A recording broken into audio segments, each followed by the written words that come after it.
Senator the Honourable Kevin Ramnarine, Minister of Energy and Energy Affairs, Mr. Selwyn Lashley, Permanent Secretary, Ministry of Energy and Energy Affairs, Mr. Kumar Kunilal, Commissioner of State Lands, Mr. Richard Jeremy, Chief Technical Officer at the Ministry of Energy and Energy Affairs, senior officials of the Central Bank, Ministry of Energy and Energy Affairs, and Office of the Attorney General, chairmen and other heads of state agencies, representatives of the Energy Chamber and the Chambers of Commerce, leaders and representatives in the energy industry, staff of the Ministry of Energy and Energy Affairs, members of the media, ladies and gentlemen, good afternoon, and welcome to the close of the 2013 Onshore bid round. Another milestone achieved during the course of this year for the Ministry of Energy and Energy Affairs. My name is Nalini Parasram Rajbali, Communication Consultant with the Ministry, and I am pleased to chair the proceedings this afternoon. It is an honor to introduce to you the members of the head table, Mr. Selwyn Lashley, Permanent Secretary of the Ministry of Energy and Energy Affairs, Senator the Honourable Kevin Ramnarine, Minister of Energy and Energy Affairs, and Mr. Richard Jeremy, Chief Technical Officer at the Ministry. I am also happy to inform you that we are streaming this proceedings live this afternoon via the Ministry's website, www.energy.gov.tt. To open our proceedings, I invite to deliver opening remarks the very hardworking Permanent Secretary at the Ministry of Energy, Mr. Selwyn Lashley.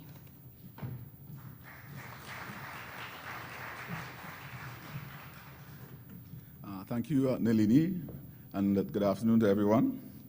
Senator the Honourable Kevin Ramnarine, Minister of Energy and Energy Affairs, Mr. Richard Jeremy, Chief Technical Officer at the Ministry of Energy and Energy Affairs, all other protocols honored and observed. It's my task to welcome you here this afternoon for what is now becoming a familiar event for the Ministry of Energy and Energy Affairs. We've committed to have competitive bid rounds on an ongoing basis. The competitive bidding process is the process that the ministry subscribes to as the best mechanism for offering acreage to prospective investors. It is the method that we've used for our deepwater bid rounds. And this bid round is a bit different. It's a bid round with respect to onshore acreage. It's a round that has generated a lot of interest across a wide spectrum of investors in the petroleum sector. So I'm happy this afternoon to welcome you to the function today, which is the close of the bid round. As you will recall, the bid round was opened on the 16th of May this year. It involves 3 blocks, the St. Mary's block, the Ottawa block, and the Rio Claro block. And we have had an aggressive series of promotional events, both in country and out of country, attracting the interest of investors, clarifying issues, and we are waiting with eager expectation to see the results of those efforts. So today is the close. The procedure for this afternoon is quite simple. After you hear from myself and the Honourable Minister, we will get to the meat of the matter, which is the opening of the boxes and seeing which of our stakeholders have reposed confidence in the acreage we have offered and the terms and conditions. And we will invite the respective parties to come up and just verify that what we take out of the boxes, of course, is what they put into the box. So with those few words, I want to again warmly welcome you and invite you to sit back and relax and enjoy this afternoon's proceedings. Thank you very much.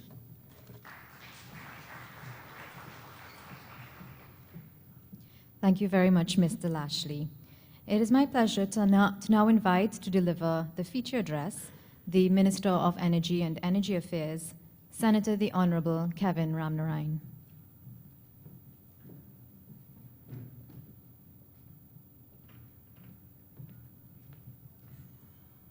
Permanent Secretary Selwyn Lashley, Chief Technical Officer, Mr. Richard Jeremy, distinguished ladies and gentlemen.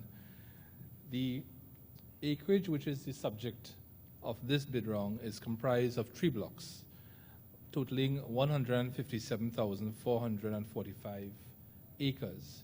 The St. Mary's block, the first block is the St. Mary's block, which is the box to the extreme end of the room, and that block is 37,760 acres. The second block is the Rio Claro block, which is the box closest to the table here, and the Rio Claro block is 74,954 acres, and the box in the middle is the Ottawa block, which is 44,731 acres. This, ladies and gentlemen, is a dedicated land-based bid round. The last time there was such a bid round in Trinidad and Tobago was 15 years ago in the late 1990s. In the whole journey towards this date, and that took approximately 2 years, it's a process which started almost as soon as I became minister. We have had a number of people who have contributed to bringing us to this point. It obviously was not easy because putting together a bid round on land is a lot more complex than putting together a bid round in the marine acreage. We have sold 17 data packages related to this bid round at a cost of $40,000 per data package.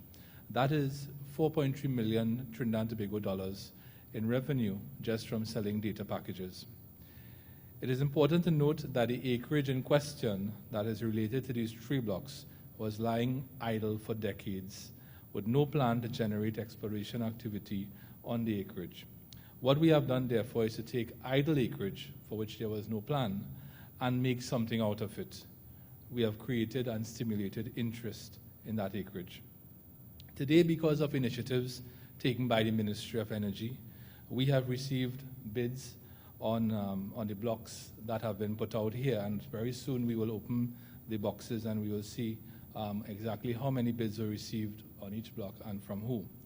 The bid round can only result in an increase in exploration and a commensurate increase in oil production beyond the 100,000 barrels of oil per day level, which we last experienced some 3 years ago.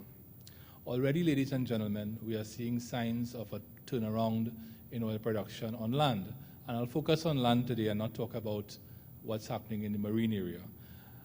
Only last week I visited the Gujarat oil field on the invitation of Lenny Oil and Gas, or Lenny Gas and Oil. And I was advised that there were 20 workover rigs in Trinidad and Tobago, and that all 20 rigs were currently engaged, and that there was a waiting list for companies wanting to use those workover rigs. That is a proxy for activity taking place on land. It should be noted that the ministry, ladies and gentlemen, will continue to aggressively pursue exploration on idle acreage and is committed to work with companies in the expeditious execution of their exploration program.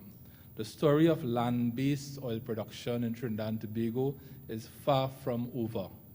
I remember when I was studying petroleum engineering in the late 1990s, somebody saying that we will live to see land-based oil production in Trinidad come to an end in our lifetime. I can assure you that that will not happen in my lifetime. I will be long gone and we'll be producing oil from land in Trinidad and Tobago. This is only just the beginning.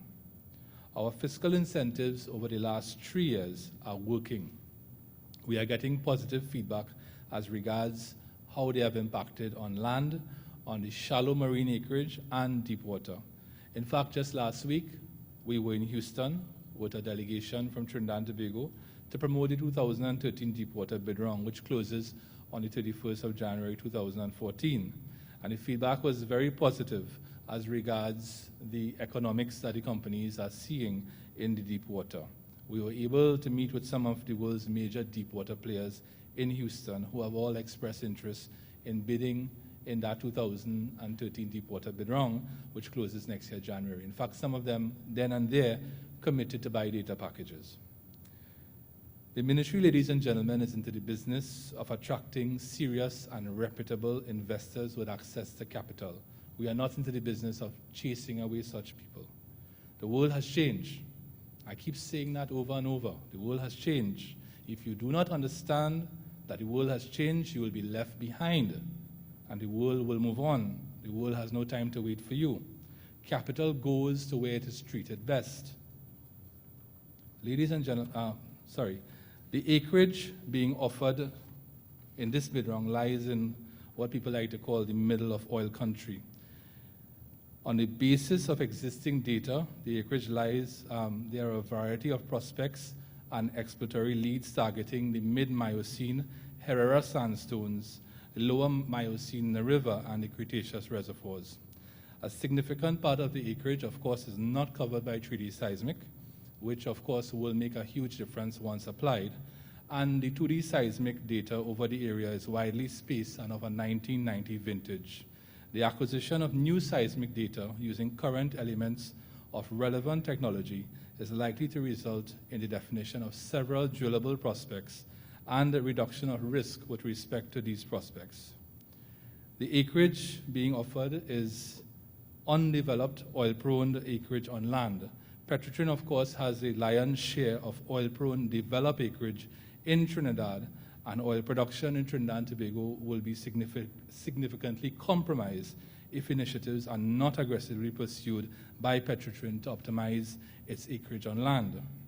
I, however, wish to compliment Petrotrin for what has been a noticeable increase in oil production at Trinma, which averaged 23,000 barrels of oil per day in October 2013, today being the last day of that month, as compared to 21,400 barrels of oil per day for the first 6 months of 2013. And I'll speak a bit now on national oil production.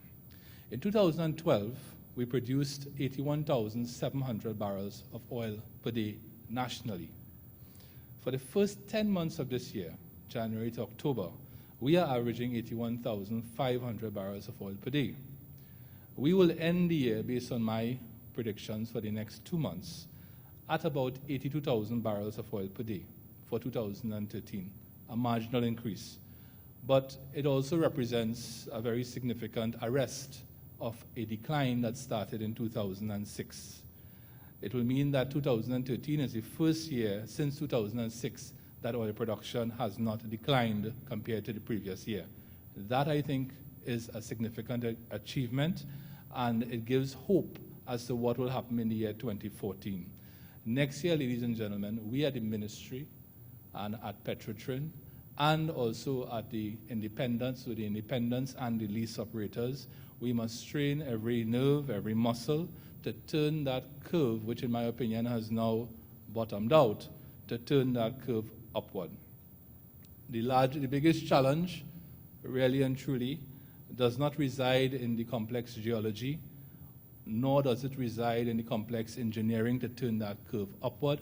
It really resides in the minds of human beings who have to all be aligned to achieve that goal of turning that curve upward. And of course, many of you all in this room will be part of that story in 2014 as we seek to significantly reverse a slide that started in 2006. And I would like to highlight some of the companies because I'll be visiting some of these companies. Of course, Petrotrin holds the biggest key to turning that curve upward.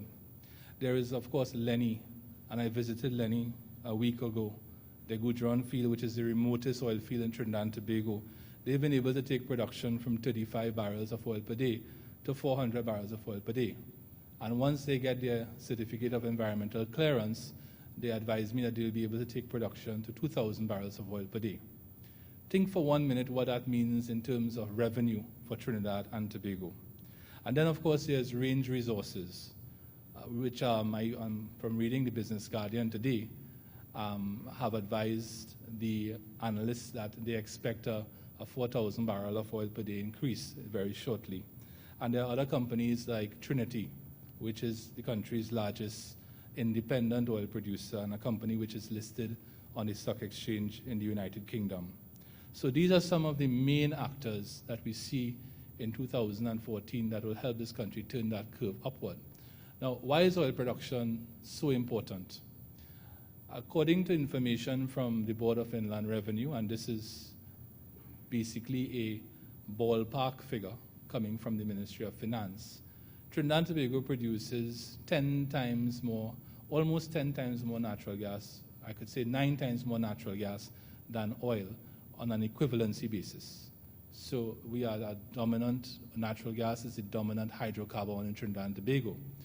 However, oil accounts for about 50% of government revenue from energy.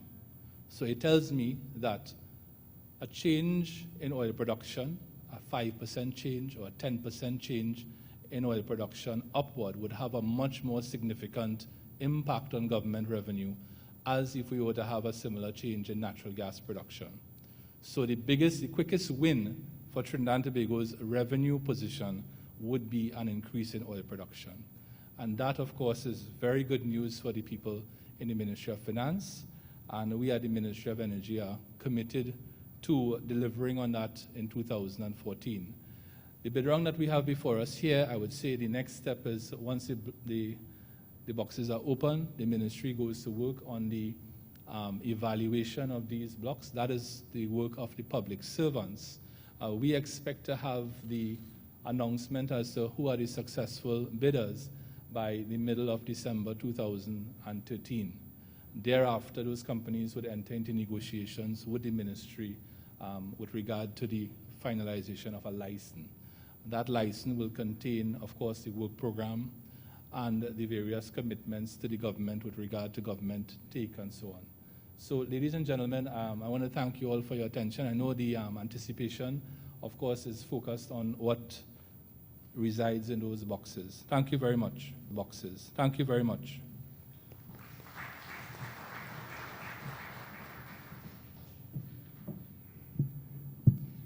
Thank you, Honorable Minister. Ladies and gentlemen,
thank you very much, Ms. London, DPS Oliver, Ms. Rampal Chedi, and the Energy team. There you have it, ladies and gentlemen. The bids for the 2013 onshore bid round have been opened, announced, and initialed. As we wrap up today's ceremony, I would like to invite to deliver the closing remarks Mr. Richard Jeremy, our very knowledgeable Chief Technical Officer at the Ministry.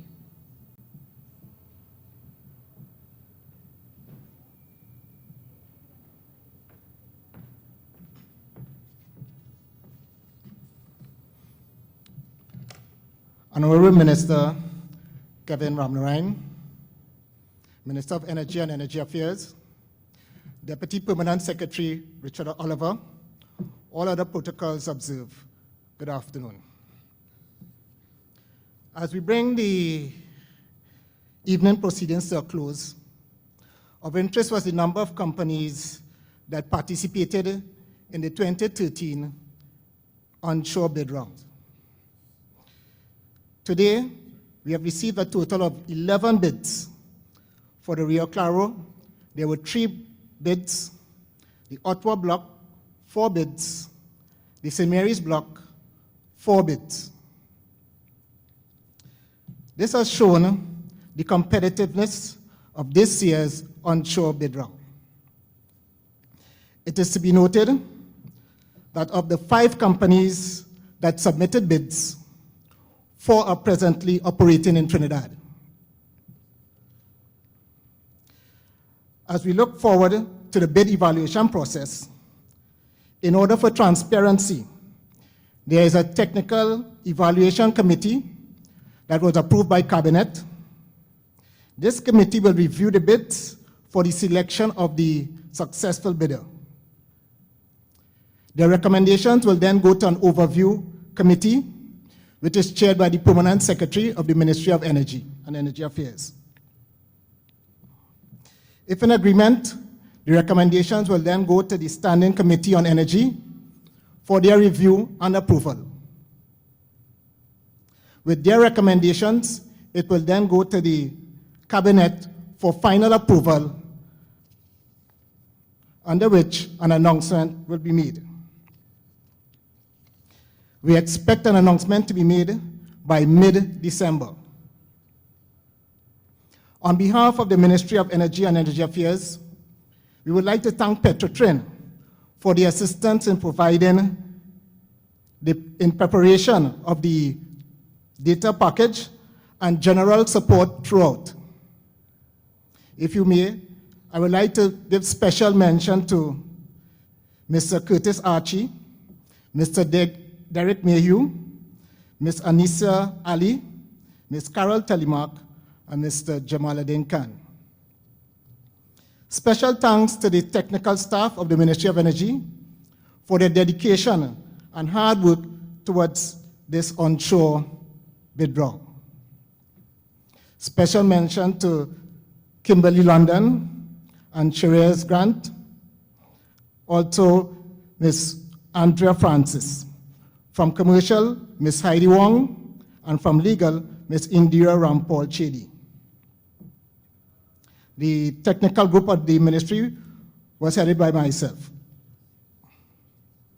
In closing, I would like to thank the Permanent Secretary for his opening remarks and setting the tone for this evening's proceedings. I'd also like to thank the Honorable Minister for his feature address and kind words towards our 2013 onshore bid round. I would also like to thank those in attendance and for the companies that participated in the onshore bid round. And I'd like to thank you for being here this afternoon.